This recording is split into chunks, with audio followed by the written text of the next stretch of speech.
Today, I will be showing you how to swap out the hot end of a Bambu Labs P1S and P1P. Start by powering off and unplugging the printer.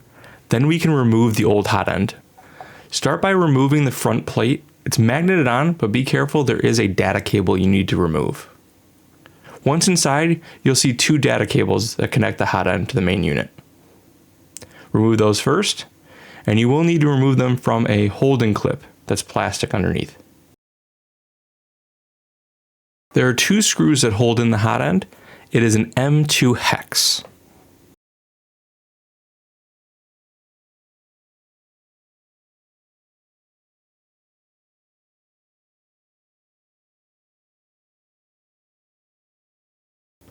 Once those screws are removed, you can pull down and out with that hot end. And there you go. Now the hot end is removed. Now that the old hot end has been removed, we need to transfer all of the accessories from the old hot end to the new hot end. Start by removing the fan. There's two screws that hold it on. Both are M2 hex.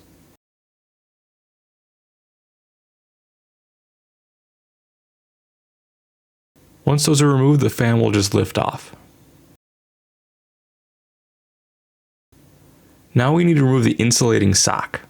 You're just going to pull down on that rubber piece.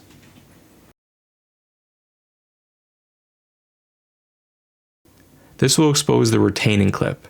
To remove the retaining clip, you're going to put a flathead screwdriver underneath that little tab and then pull down. Make sure to remember the orientation of that retaining clip because it does need to go back in.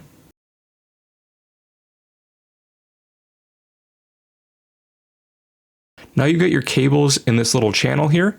You're going to pull up on those cables so that you can remove the ceramic heat plate.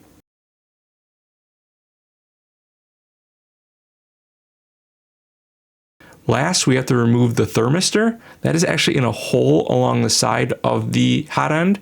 You're just going to kind of wiggle that around to try and get that loose and pull out from that hole.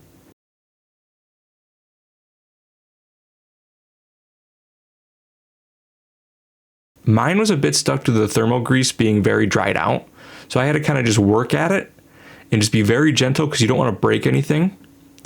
I went ahead and cleaned off the excess thermal grease here, hoping that would help free it up.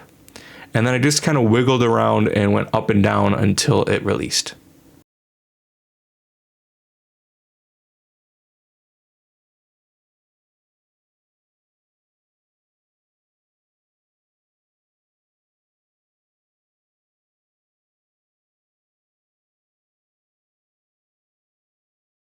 A quick cleanup, and now I can start working on moving everything onto the new hot end.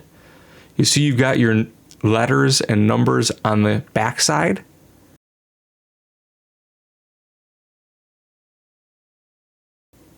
I'm going to start by inserting the thermistor into that little side hole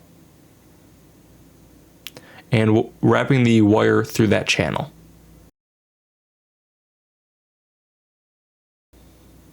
Now it's time to put the ceramic heat pad on, but we first need to apply some new thermal grease.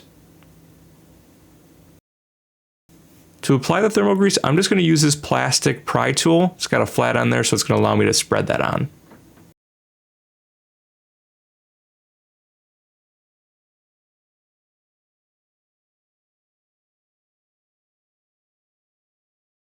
There we go. Just put a generous amount on there.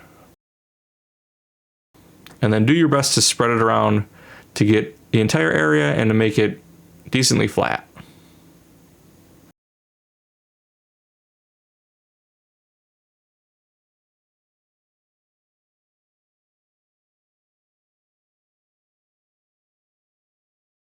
And once that's evenly coated, we can go ahead and put the ceramic pad down.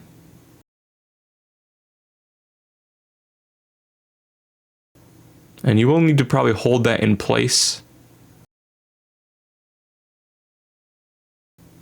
And then we can put the retaining clip back on. Remember that tab needs to point down.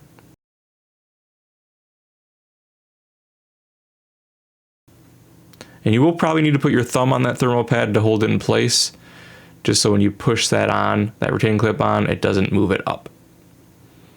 And there we go. That's going to hold everything into place. We can put the thermal sock back on now too, and just be careful because this will push things up as well.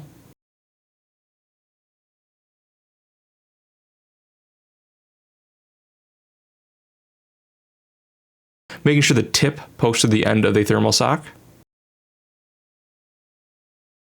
And then we can reinstall the fan.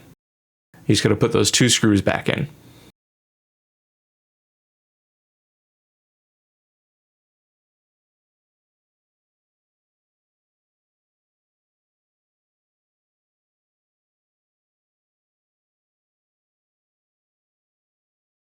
Now we can install the new hot end into the printer.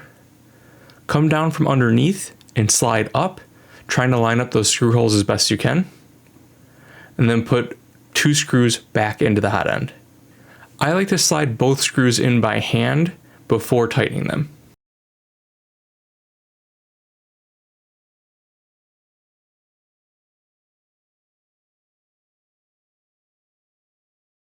Then try and slide those cables back into the plastic holder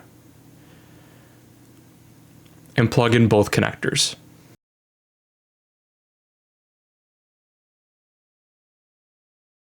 Last, put the faceplate back on. First do the data connection and then magnet it on. And that's it, guys. The overall process to replace the hot end, there's a lot of steps. It's a little bit tricky, but it's definitely doable. I hope this video helped you. If it did help and you enjoyed it, make sure to like, subscribe, and I'll see you next time.